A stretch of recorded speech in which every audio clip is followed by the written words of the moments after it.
Do you want to know how I turned this into this? Let's break it down in today's toy photography tips. I'm going to keep this one short today, but I wanted to show you how I set up the scene for this photo shoot I did recently of the amazing Mezco 112 collective Spider-Man and Green Goblin action figures. These figures are incredible. As soon as the idea popped into my head, I knew I wanted to apply as much of the knowledge I've learned about photography into crafting the story.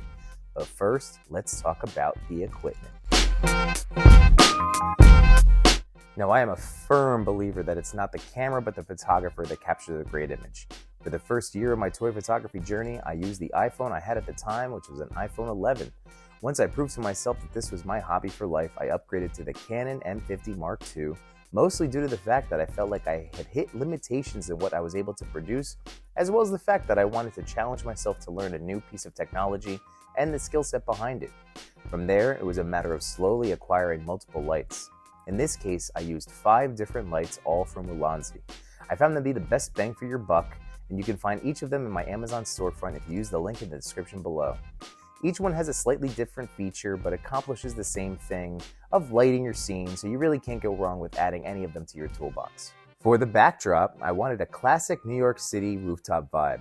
I busted out all the different diode tricks I had at my disposal, from Lone Wolf Labs rooftop diode to 78 Points of Articulation's Mirage diode, and finally Agent Variant's City Skyline print.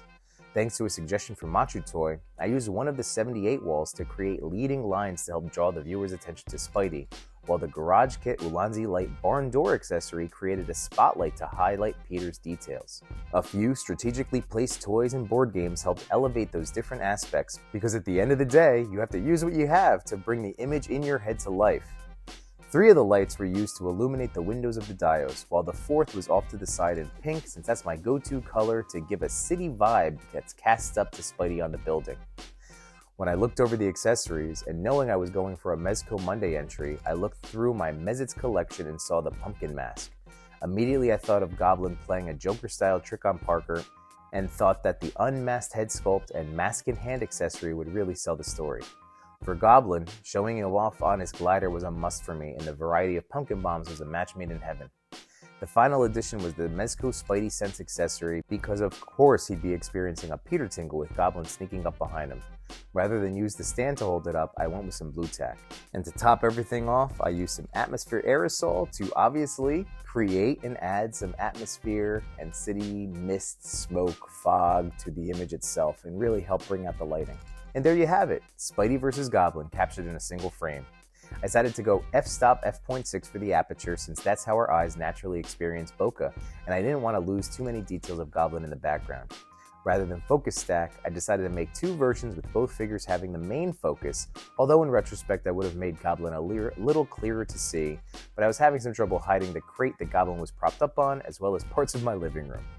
I hope this behind-the-scenes look inspired you to create your own epic toy photography. Thanks for joining me on this adventure. Let me know in the comments below what kind of toy photography setups you'd like to see next.